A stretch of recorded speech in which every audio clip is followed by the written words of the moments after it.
Saludos y mordidas en la rosca de carne para CS23. Ya saliste, hermano. Nano Pedraza hasta Dallas, Texas. Jonathan Navarro hasta Otatitlán, Veracruz. A los halcones negros te muerdo de la tercera división de Texcoco. Al hermano de Pablo Iwasaki. Kamash Sports hasta la Ciudad de México. César Javier hasta Linares, Nuevo León. El Gabo hasta Pachuca. Sergio Rosales hasta Chorizolandia. Javier Muñoz en su tortilla hasta Tlaxcala. George Martínez hasta Campeche. Y a María Pérez hasta La Piedad, Michoacán. A todos ustedes y a toda la comunidad expulsada les agendo una cita con el cura Melo Veloz para que les perdone todos sus pecados.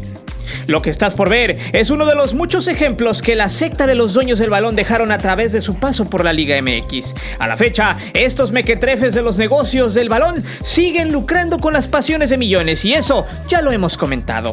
El caso de Cirilo Saucedo es y se deberá de comentar siempre. De hecho, las televisoras en su momento callaron y simplemente olvidaron de tajo el éxodo que este jugador vivió de la noche a la mañana y a quien cortaron para siempre del fútbol profesional, simplemente por ser un futbolista que nunca se quedó callado. Su carrera siempre estuvo llena de caídas y éxitos. Incluso pintaba para ser el guardameta titular de la selección mexicana por allá del 2013. Con buenos dotes bajo los tres palos, Cirilo Saucedo siempre anduvo por el camino del éxito y del fracaso gracias a muchas lesiones, aunque siempre actuó profesionalmente para recuperarse, pero para su desgracia, rebelarse contra los que mandan en el fútbol y exigirles pagar sus obligaciones, lo orillaron hasta buscar trabajo en redes sociales. Esa osadía al final le costó su carrera en primera para siempre. Es por eso que hoy te traigo el desolador y aberrante final de Cirilo Saucedo en la Liga MX.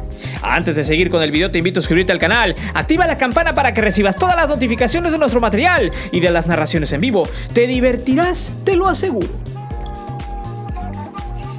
Desde sus inicios a finales de los 90, Cirilo Saucedo sabía que para poder escalar peldaños en el ambicioso, tendencioso, malicioso, corrupto y discriminante mundo de la Liga MX había que hacerse de un hombre, ya sea con fútbol, con favores o agachando la cabeza. No bastaba con mostrarse en el Caña Brava y en el Unión, equipos del Llano en Acámbaro, Guanajuato, había que buscar más. Aún con la calidad comprobada, un lánguido jovenzuelo llegaba por allá del 2001 a las filas de Santos Laguna como tercer portero del equipo. En aquel entonces, Santos se coronaba en su casa por 3-1 sobre Pachuca, consiguiendo su segundo título en la historia. Y Cirilo estaba en la banca, ya que el guardameta titular era el mítico Adrián el Grandote Martínez, quien marcó una época en la meta del equipo lagunero. Con muchos bríos, Cirilo ya sabía lo que era ser campeón en México, sin jugar en aquella caliente Torreón. Al año siguiente, la calidad no le alcanzó y tuvo que ser transferido meses después a la extinta Primera División A con el León de Carlos Ahumada, quien buscaba ascender por aquellos entonces. Justamente, Cirilo mostró una serie de buenos dotes en la meta esmeralda, a tal grado de quedarse con la titularidad del equipo. De hecho, era un hombre clave en la oncena de Carlos Reynoso, quien llevaría al equipo esmeralda a ser campeón semestral en aquella final de la Apertura 2003, donde el guardameta había tenido un temporadón loco, atajando balones casi imposibles, pero en la final ante Tapatío había comenzado teniendo un error garrafal en el Estadio León. Sin embargo, el empuje de los Esmeraldas hizo que la Fiera se llevara a la final con dos pepinazos de Julio Colman, quien hizo explotar a la Cueva. Había equipo y también había portero. Cirilo había sido pieza clave sobre el final de ese juego con una tajada de bandera y así llevar a la Fiera a la gran final por el ascenso en ese año ante el Irapuato, misma que terminarían perdiendo en la capital fresera con un global de 3-1. Pero su paso a la Primera División se guardaría hasta el 2004, donde había sido seleccionado por los Dorados de Sinaloa, quienes habían conseguido el ascenso a Primera División tras derrotar precisamente a la Fiera, donde había surgido un escándalo en ese juego por el ascenso, ya que el delantero Esmeralda Bardo Fierros había denunciado a Cirilo Saucedo sobre que se había vendido en esa final para darle paso a los Dorados y así ganar su pase a Primera. El tabasqueño dijo que Cirilo había recibido sobornos y la teoría se capitalizó cuando los Dorados adquirieron sus servicios para reforzarse en Primera División. Mucha afición de la Fiera lo terminó odiando. Con los Dorados de Sinaloa inició su camino en el fútbol de Primera División y de lo mejor que le pasó fue el haberle atajado un penal a Cuauhtémoc Blanco y ser besado por Pep Guardiola. Aún así, este guardameta guardaba muchos secretos que aún no lograba mostrar, tanto así que en el 2005 el América se hizo de sus servicios. Sin embargo, una decisión de Cirilo cambiaría todo. Al saber que el AVE lo había contratado, cuando aún todavía los jugadores podían negarse a firmar, Cirilo les dijo que no deseaba enrolarse con ellos ya que no no quería ser suplente de Memo Ochoa, quien en ese entonces había sacado a Sebastián Saja del conjunto azul crema. A eso, Cirilo prefirió irse a Veracruz, donde no jugó y donde tuvo una lesión en el hombro. Para el Apertura 2006, emprendió el viaje a Monterrey para enfilarse con los Tigres, donde de la misma forma fue suplente. Parecía que su carrera solo se iba a resumir en calentar la banca de los equipos, pero en aquellos ayeres, y a pesar de la suplencia, Cirilo siempre mostraba buena técnica y elogios en los entrenamientos. No fue hasta el 2008 cuando se le dio la gran oportunidad de brillar en primera como arquero titular, cuando los indios de Ciudad Juárez, quienes habían ascendido, buscaban un guardameta seguro, joven y baratero.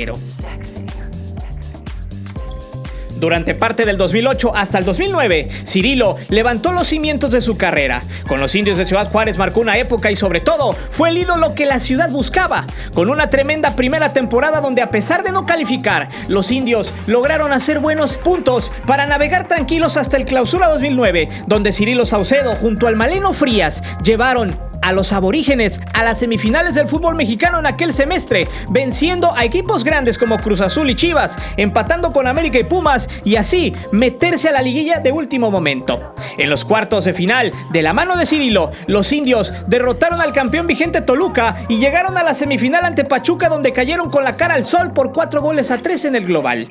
Cirilo Saucedo era el portero del momento, era una estrella naciente que algunos equipos lo deseaban, ya que había explotado sus tremendos dotes bajo los tres palos. De hecho, luego de ese torneo, los Tigres lo regresaron a su equipo como arquero titular, ya que había estado a préstamo con los juarenses, quienes reprocharon que no siguiera el préstamo. Luego de su salida, los indios de Juárez se desinflarían y regresarían al Ascenso MX, donde desaparecerían para siempre.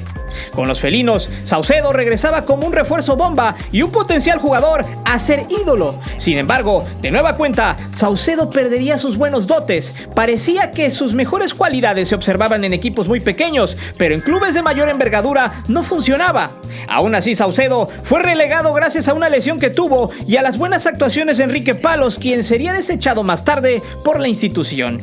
Saucedo fue muy criticado por sus actuaciones con los Tigres, pues había veces que se comía tremendos errores, muchos que la afición regiomontana nunca le perdonó. Ya en el 2011, y a pesar de los adeudos que Tigres le debía al portero, los felinos vendieron al guardameta a los Xolos de Tijuana, quienes acababan de ascender y buscaban un portero que supiera jugar en equipos benjamines. Fue ahí donde Cirilo encontró cabida y de nueva cuenta empezó a mostrar su buena técnica. De hecho, aquí es donde se le vio la mejor capacidad de este guardameta. En el manejo del área era muy bueno y exquisito. También sabía practicar el juego aéreo y de hecho sabía enfrentar muy bien el 1 a 1. Y con mucho trabajo, Cirilo logró que los Xolos conservaran su categoría, siendo en 2012 el año soñado, cuando lograron colarse a la liguilla en el Apertura 2012. En esa temporada, Saucedo estaba en su mejor momento, inclusive se decía que podría ser el nuevo arquero titular de la selección mexicana. Había recibido solamente 15 goles en 17 encuentros. Los Xolos habían terminado segundos en la tabla general por debajo del Toluca, con quien jugarían la gran final y a quien derrotarían 4-1 en el global. Todo era miel sobre hojuelas para la carrera de Saucedo. Por fin se había hecho de un hombre en realidad. Ya no eran solamente sueños húmedos de un chamaco incrédulo ni hipótesis existenciales. Todo México lo veía como un portero sólido, interesante y muy técnico. La afición mexicana le tenía mucha fe, incluso creían que podía quitarle el puesto titular a Memo Ochoa, pues Saucedo era mucho mejor para un gran sector de la comentocracia deportiva. Su único pecado fue haber remado contracorriente en este nefasto mundo del fútbol profesional. Cirilo fue llamado al tricolor en 2013, un 24 de enero, luego de que el Chepo de la Torre entregara la lista final, debutando el mismo 30 en un juego amistoso ante Dinamarca. Su paso por la selección fue muy corto pero fructífero. Con los Xolos estuvo hasta 2015, siendo un ídolo de la afición, hasta que de buenas a primeras los perros aztecas lo venderían a Monarcas Morelia y de ahí empezaría su triste final y su hecatombe futbolística. Monarcas Morelia estaba en busca de un guardameta sólido y muy efectivo tras el traspaso del Federico Vilar al entonces nuevo juguete de TV Azteca llamado Atlas allá en 2013, gracias al inmundo mercado de piernas de la Liga MX. Todo el 2014, los purépechas sufrieron en la meta y para 2015, Saucedo era la opción. Con un buen salario y demás, el arquero aceptó y emprendió un nuevo reto. Sin embargo, al paso de los juegos, la directiva no gustaba cómo este atajaba en los encuentros. Aún así, Saucedo era era el arquero titular del equipo. Sin embargo, en el mercado de verano, la misma directiva le puso piedras en el camino a tal grado de que en 2016 fuera cedido al equipo de Juárez, que jugaba en el todavía Ascenso MX. Ahí fue donde empezó el éxodo del guardameta, quien había aceptado el reto de ascender al club fronterizo y había platicado con el presidente de la institución sobre su salario, el cual debía ser pagado íntegramente, pues cuando hay una cesión, generalmente el club beneficiado se remite a pagar lo que el jugador ganaba en su antiguo club, en este caso Monarcas. Bueno, pues días después de que Cirilo había marcado ese punto en el contrato, la directiva aceptó y estuvo por un año en la institución, donde precisamente en su último torneo había sido pieza clave para la derrota de los Bravos en la final de la Copa MX. Fue en ese entonces donde la misma directiva cambió de parecer, pues ya no aceptaría pagarle su sueldo al guardameta, informándole que si se quería quedar con los Bravos tenía que acceder a que le bajaran el 40% de su salario. Obviamente el portero no accedió y empezó una fuerte puja, ya que gracias al pacto de caballeros y al no haber arreglo entre ambas directivas, pues Monarcas seguía siendo el dueño de los derechos federativos de Cirilo. Este quedó bailando en el limbo de la marginación profesional de futbolistas que se rebelan contra los dueños de la pelota. En pocas palabras, se quedó sin club. Al guardameta le habían dicho los michoacanos que le darían su carta para poder enrolarse con cualquier club, pero el problema es que ya no pudo hablar con la gente de Juárez porque nunca le contestaron el teléfono, sino hasta el último día del régimen de transferencias, donde le dijeron: ok, te aceptamos siempre y cuando aceptes la reducción de tu salario al 40%. Solo así lo tomas o lo dejas, y obviamente el jugador no aceptó.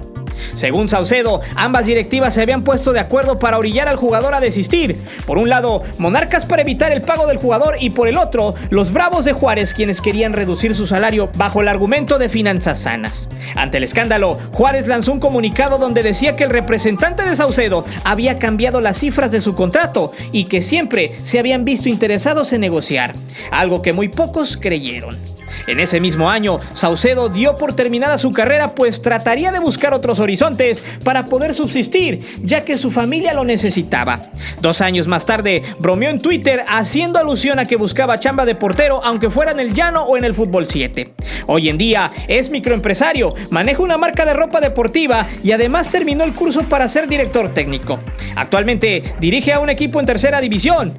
Quizá para muchos, Saucedo tuvo dignidad, no se achicó ante la presión del negocio. Lo que es real es que fue una víctima más de los dueños de la pelota, quienes manejan el fútbol a placer, un puñado de sátrapas hambrientas de dinero, quienes aplican duramente la ley que dice: la casa nunca pierde.